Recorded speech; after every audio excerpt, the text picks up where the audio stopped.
Well, we dug ourselves a hole in the first half, and we weren't able to overcome it. I mean, I thought our guys, they fought tooth and nail for that thing, and it was just a little bit too much for us to overcome there.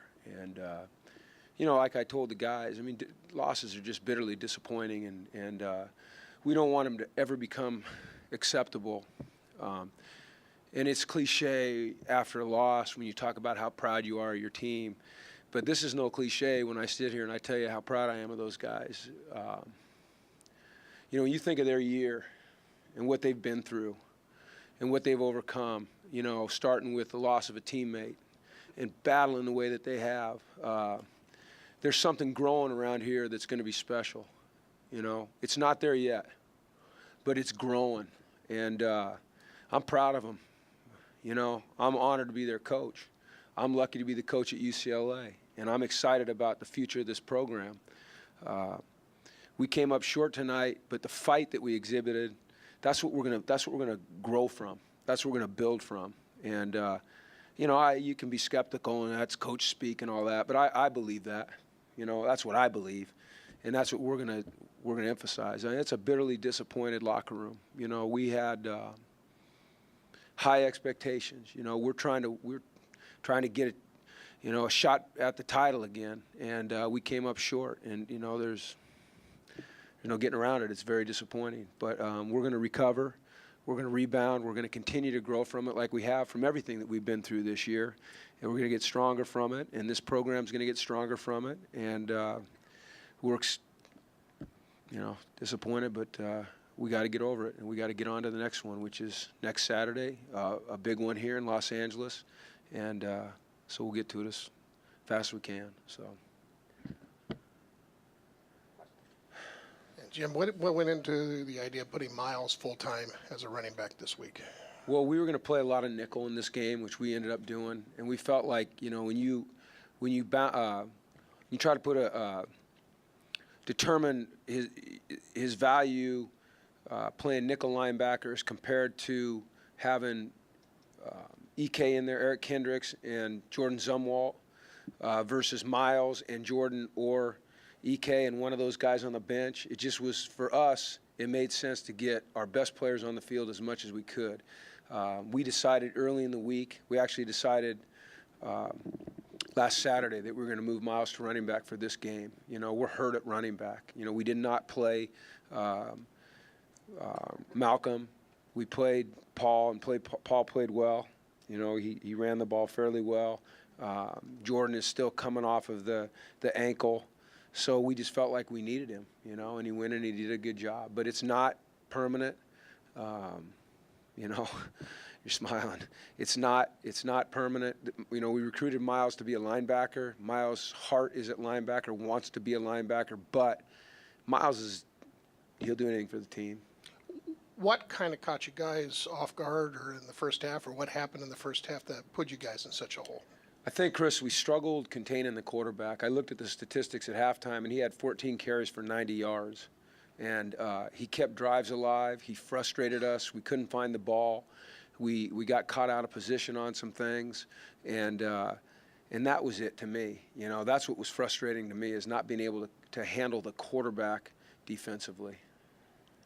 Jim, on a similar note, you talked about digging yourself in a hole. That last touchdown just before the half, was that a mental lapse? Was that something, were they showing you something you hadn't seen, especially knowing you just kicked a field goal with under a minute to go before the half?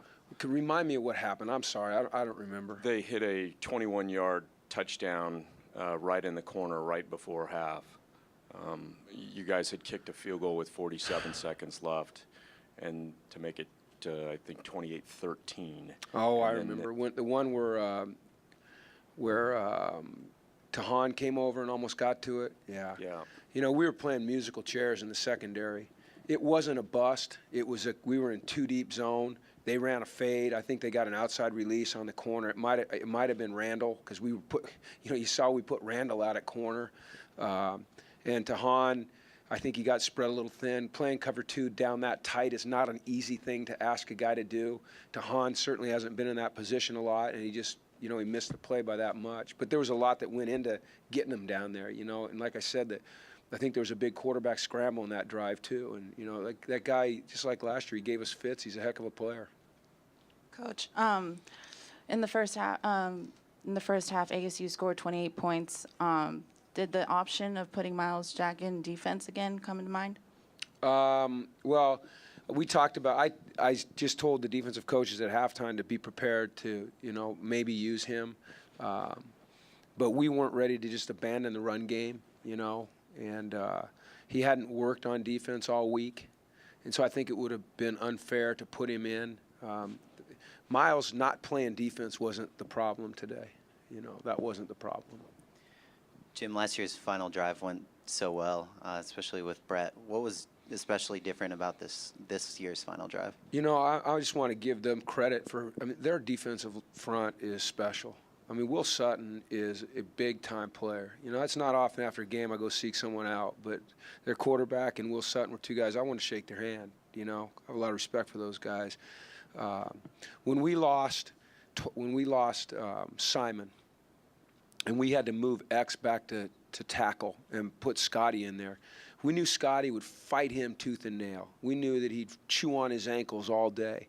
But the fact of the matter is Scotty is an 18-year-old freshman that weighs 270 pounds playing against a 22-year-old man who weighs about 330 and is going to be one of the top. He's probably one of the top 3 or 4 defensive players in the country, you know, and that's a tall order. And Scotty fought him tooth and nail, but we just came up short there.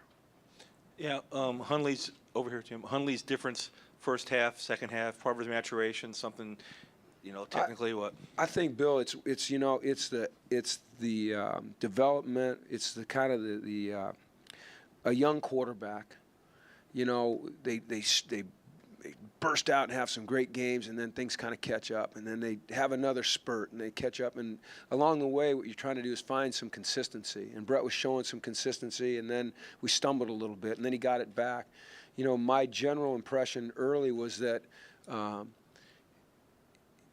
he didn't feel as comfortable in the pocket as he has lately, you know, and his eyes were down a little bit more than up, and I think that affected him, you know. And once again, I give credit to their defense, their front. I mean, they're.